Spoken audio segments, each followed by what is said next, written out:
Olá pessoal, começa agora mais um episódio do Universo da Maternidade, esse projeto incrível desenvolvido pela Macropampa em parceria com a Baby Be Free, que traz muito assunto importante e relevante para mamães e papais. Eu sou a jornalista Vanessa Nora, estou conduzindo vocês nessa jornada. Também comigo aqui está a Karine Conterato Jones, que também está dividindo sua experiência como mamãe, né, Karine, como empresária também da Macropampa, e estamos falando bastante aqui sobre muitos assuntos importantes. Exatamente. Olá, Vanessa, é sempre uma honra estar com você e o assunto de hoje é muito esclarecedor, né?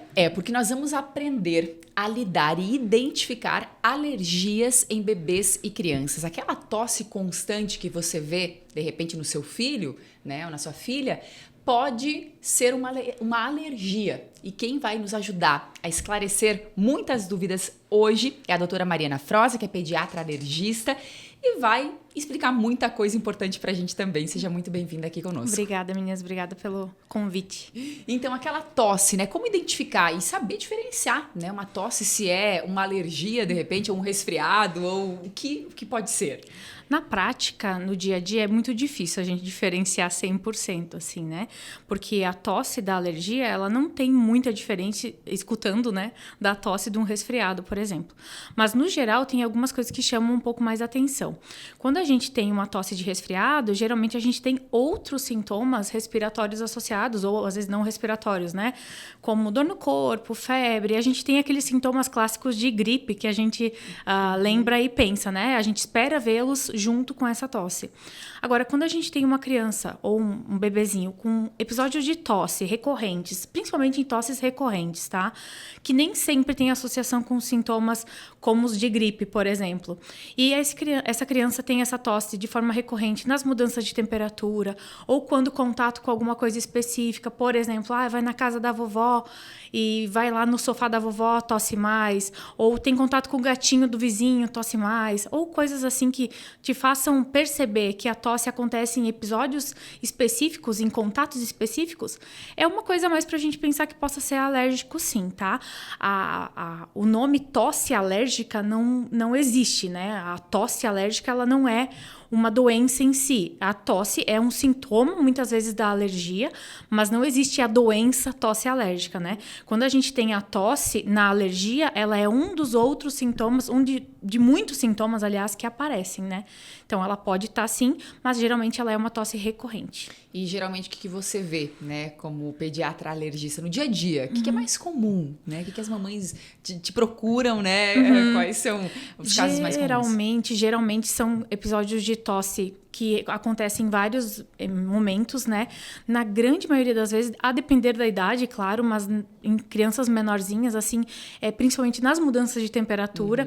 Por isso que acaba sendo tão difícil diferenciar com a gripe, porque as crises de tosse, de bronquite, por exemplo, acontecem nas mudanças de temperatura, mas nas mudanças de temperatura, como é agora, também no inverno, a gente tem muito quadro viral, muito quadro de infecção respiratória. Sim. Então, é muito difícil na prática para quem é leigo e para até a gente que é da área diferenciar assim só pela tosse em si.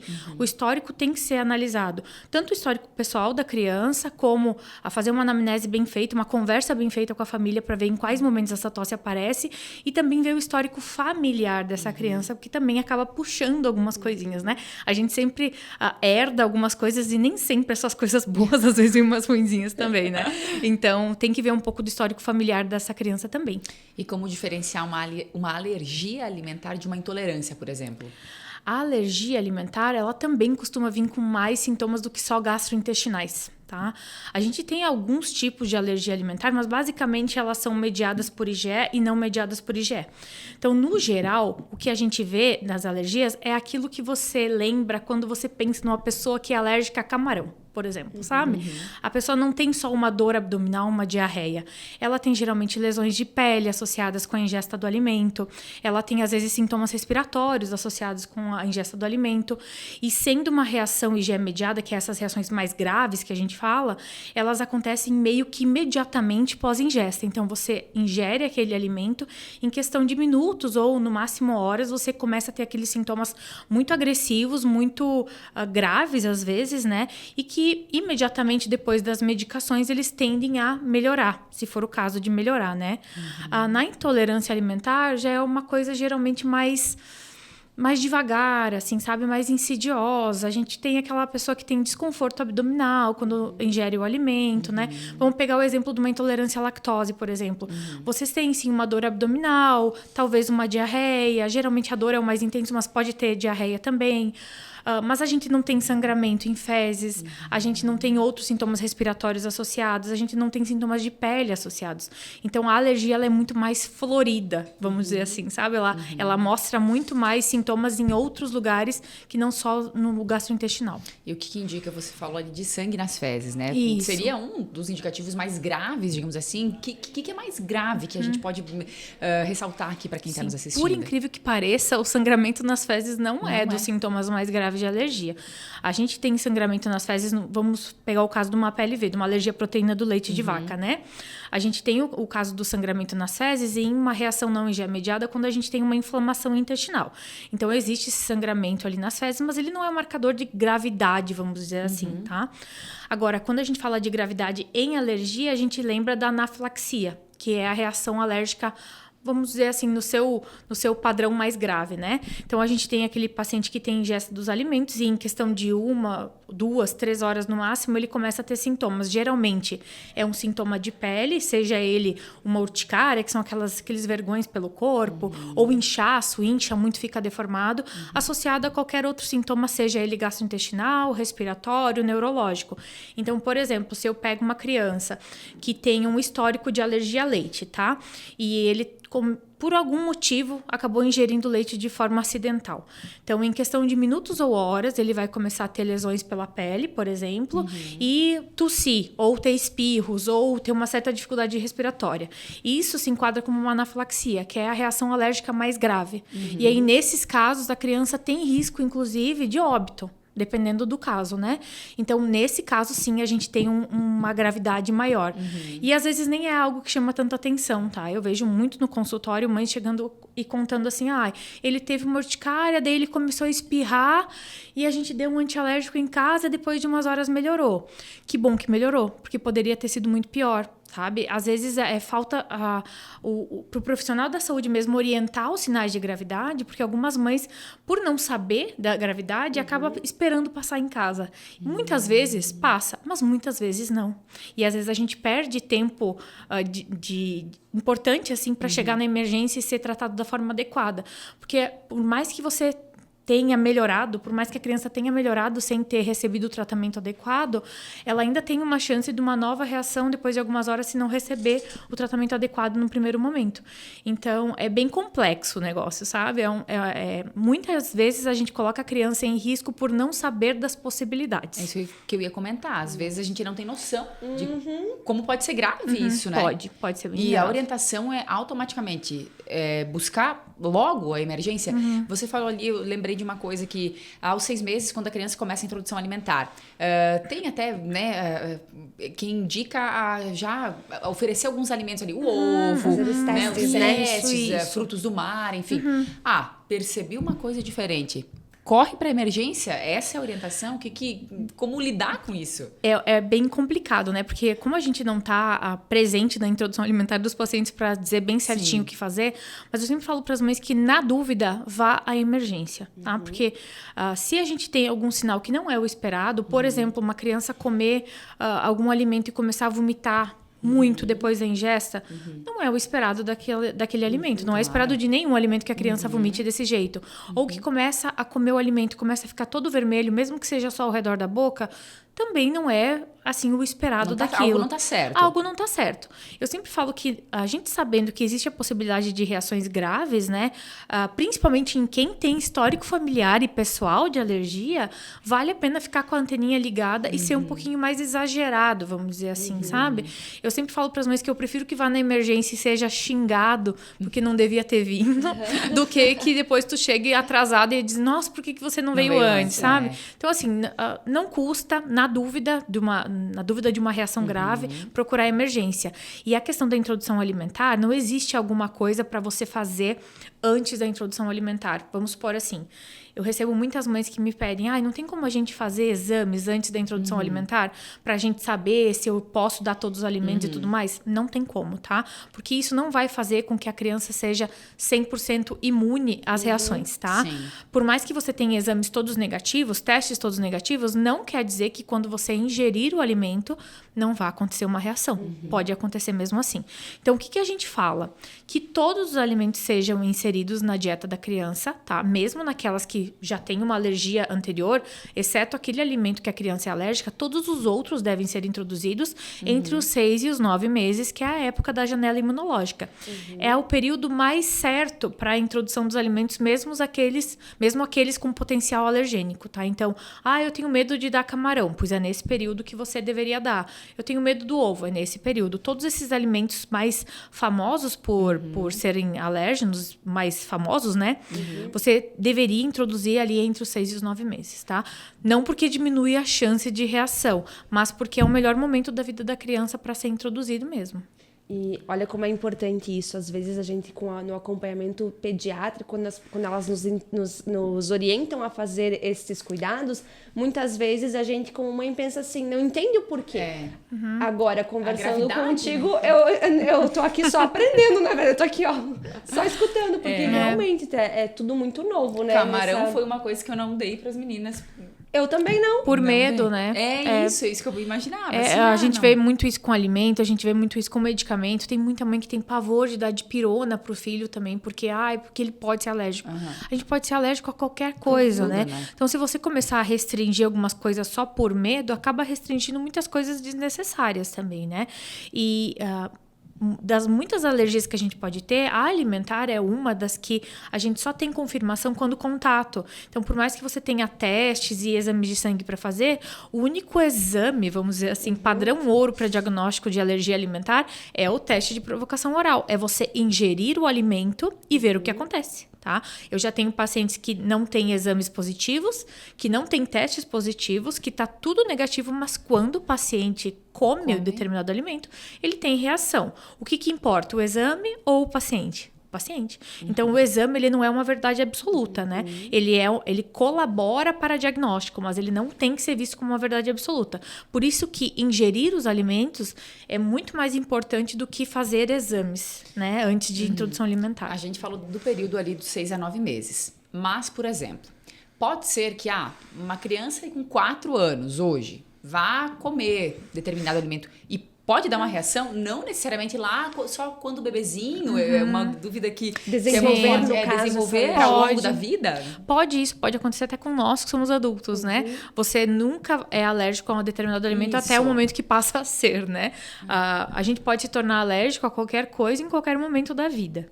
Basicamente é isso, tá? Agora, a partir do momento que você se torna, você não deixa mais de ser, né? Então, eu posso ter vivido a minha vida toda sem reação a camarão, por exemplo, e em um determinado momento ingerir camarão e ter uma reação alérgica. A partir de então, eu sempre serei alérgico àquele alimento, né? Sempre serei alérgico.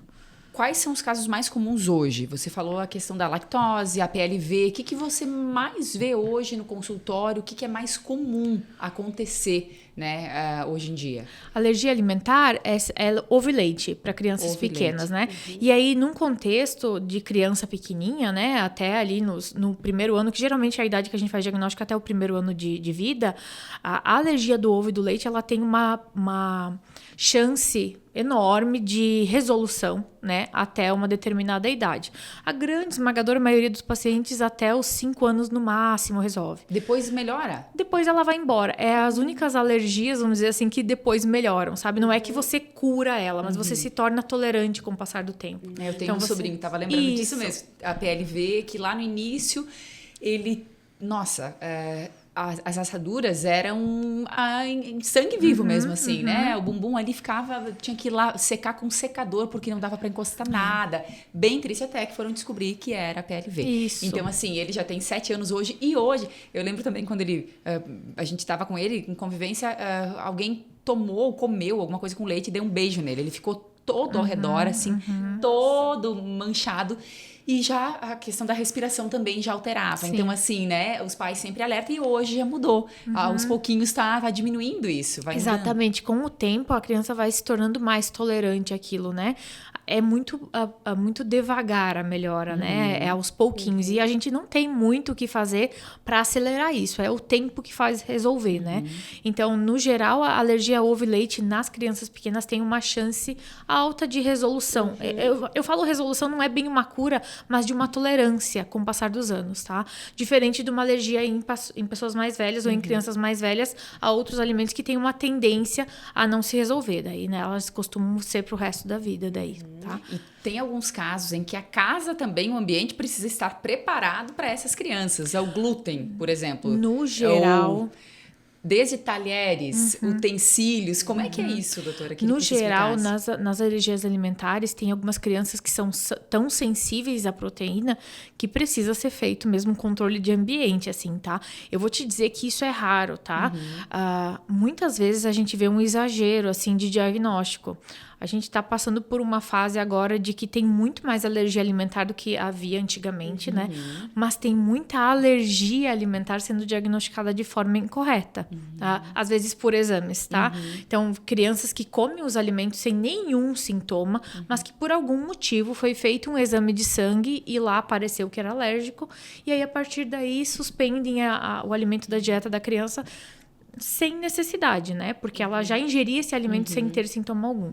Então, essa questão do hiperdiagnóstico de alergia alimentar também atrapalha bastante. Mas, no geral, a gente não é comum da gente ver essas crianças que são tão sensíveis a qualquer traço da proteína do alimento, né? Então, no geral, a gente precisa fazer a restrição da dieta da criança, mas não precisa ter um controle de limpar toda a casa, de limpar toda a cozinha, de ter utensílios separados para aquela criança.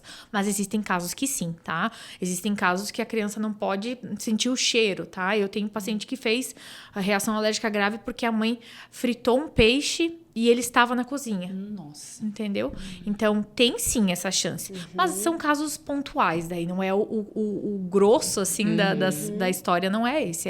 Mais comum é que seja só da ingesta mesmo, sabe? O que vai depender mesmo é da avaliação de um profissional qualificado para isso, com né, certeza. doutora? E também fazer restrições alimentares sem necessidade é um desserviço na vida da criança.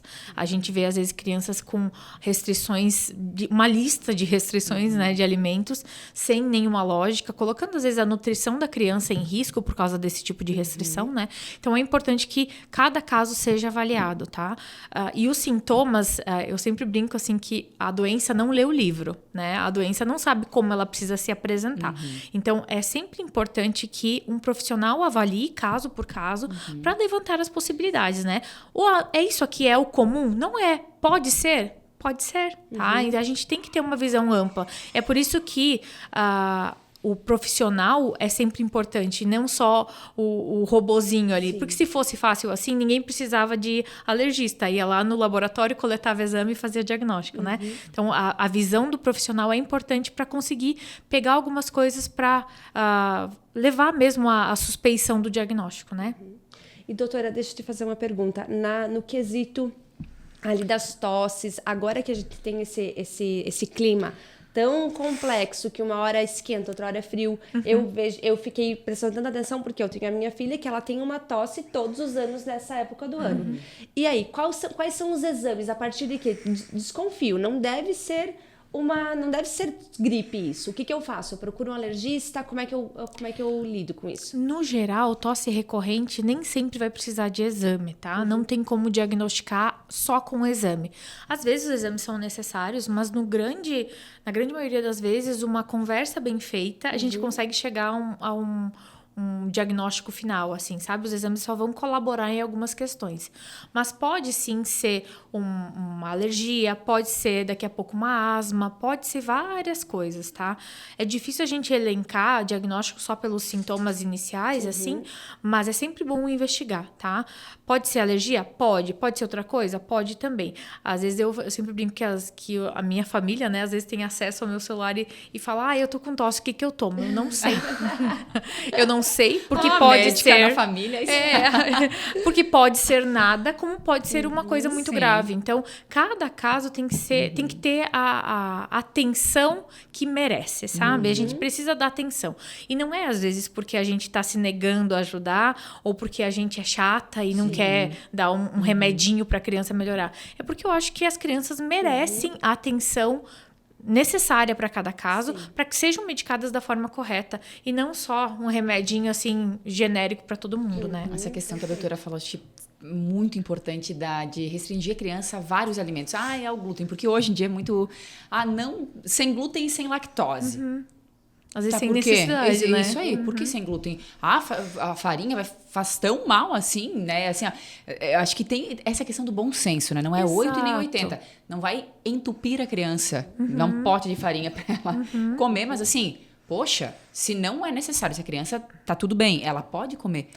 Por que não tem pode motivo? Dar? E eu sou muito da opinião, acho que com o segundo filho, principalmente, com a vinda da segunda filha. O doce... Claro, isso não vai fazer bem, não vai oferecer, olha, vamos abrir uma caixa de chocolate. Só que também tem uma questão ali de bom senso, né? Meu Deus, a criança não vai morrer, né? Não sei qual que é a tua opinião, Karine, em relação a isso, assim, sabe? O segundo filho, ele se cria, né? Porque eu aprendi muito isso, assim, na primeira, meu marido que brinca, meu Deus, quando mostraram um brigadeiro para a primeira filha, a segunda eu fui lá e ofereci, não é que ela via a primeira comer. Então, sabe, acho que eu aprendi muito assim, calma, não é uma precisa loucura. ser neurose, né? Isso. Aí, acho que na verdade, a gente tem essa orientação de 0 açúcar até os 2 anos, né? Que ela é uma orientação corretíssima, que deveria ser seguida por todos, mas na prática mesmo é muito difícil de fazer isso, né? Até porque a gente não cria os nossos filhos trancados dentro de um quarto, né? Então a gente cria no mundo. E se você cria ele com os avós, então? No geral, assim, por mais que os avós respeitem, alguma coisa de vez em quando vai mas fugir. Aquela bolachinha caseira é bom. É bom, né? E aí, assim, a gente não pode permitir que isso se torne o dia a dia da criança. Claro. Se esporadicamente alguma pessoa que não tem conhecimento ou não segue as tuas regras, né? Oferta alguma coisa e a criança acaba comendo, não é motivo pra gente se desesperar, chorar e se achar uma mãe ruim, né? Não é essa a questão. Mas a gente tem que tentar evitar no dia a dia, né? Isso. Pelo menos não deixar na rotina da criança, né? E geralmente com o segundo filho fica bem mais difícil, porque daí você já tem um filho maior, geralmente acima dos 2 anos, que já ingere aquilo, né? Já conhece, já Exato. pede, inclusive, né?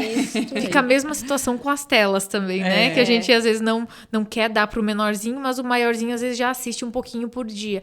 Então é tudo uma questão de, assim, são as guerras que você quer lutar naquele momento, né? Eu sempre falo que isso aqui é uma guerra pra Mariana do futuro. Eu não vou me preocupar com isso agora. Perfeito. Mas a gente escolhe as guerras de cada dia, né? Ainda mais quando tu tem mais de uma criança pra cuidar. Então tem dias que vai ser tudo bom e tem dias que vai ser tudo ruim e tá tudo bem e amanhã vai ser outro dia, né? Eu não tô aqui incentivando ninguém a comer doce, tá? Eu só... Exato. Mas é isso que eu quis comentar, porque às vezes a gente se culpa, a gente se questiona, meu Deus, né? Mas com o primeiro a gente cuidou mais, enfim. Só que eu acho que tem essa questão, acho que muito do bom senso, né? E da realidade, né? A gente quer mostrar aqui o que é real, não o que é o ideal, o que tá nos livros. Isso. Se a gente for seguir, ótimo, perfeito, mas não é a realidade de todo mundo e bem pelo contrário, né? A maioria das pessoas tem as suas dificuldades ali e isso não é o que vai prevalecer no futuro dessa criança, ela ter comido um doce ou não antes dos 2 anos. Esporadicamente, né? Isso, esporadicamente. Né? Nada que seja todo dia, claro, toda semana. Mas é isso que a gente faz, né? A gente tenta, na 99% dos dias, ser 100%. Exato. Se em 1% dos dias a gente não conseguir chegar lá, tá bom também. Nós não vamos ser piores mães por causa disso, né? Mas a gente se esforça todos os dias, isso que é importante. Pra gente encerrar, como é que tá sendo? A doutora tem uma bebezinha, né? Pequenininha, 40 dias, né? Tá bem pequenininha. E aí, como é que tá sendo? Já comentamos ali nos bastidores que ela veio mesmo pra balançar essa questão de alergia. Você que na prática vê, né? Muita coisa. Hoje tá também vivendo isso, né, vivendo doutora? uma coisa em casa, A gente teve o meu primeiro filho, que tá com 1 ano e 8 agora, ele é um sibilador, né? Ele tem episódios de tosse recorrentes, né? Então, quando começa o inverno, quando pega os seus quadros virais, ele tem aquela tossezinha recorrente. A gente trata, tá tudo bem. E aí agora a segunda veio alérgica a leite, né? Então ainda bem que cada um escolheu uma coisinha só. Né? E aí você pode treinar, né? Colocar todos os teus ensinamentos. Vamos ver o que vem no próximo, né? Mas esses Tem dois... mais filho por aí. Viu, Karine? Viu, Vanessa? Agora vamos ver como é que a gente vai organizando da forma que consegue, né? Então agora com o diagnóstico em mãos, vamos seguindo, né? E esperando pelo melhor, esperando que seja daquele grupinho que se resolve até uma determinada idade, né? Que não seja um azarão que vá pra depois. Mas a gente consegue organizar tudo, né?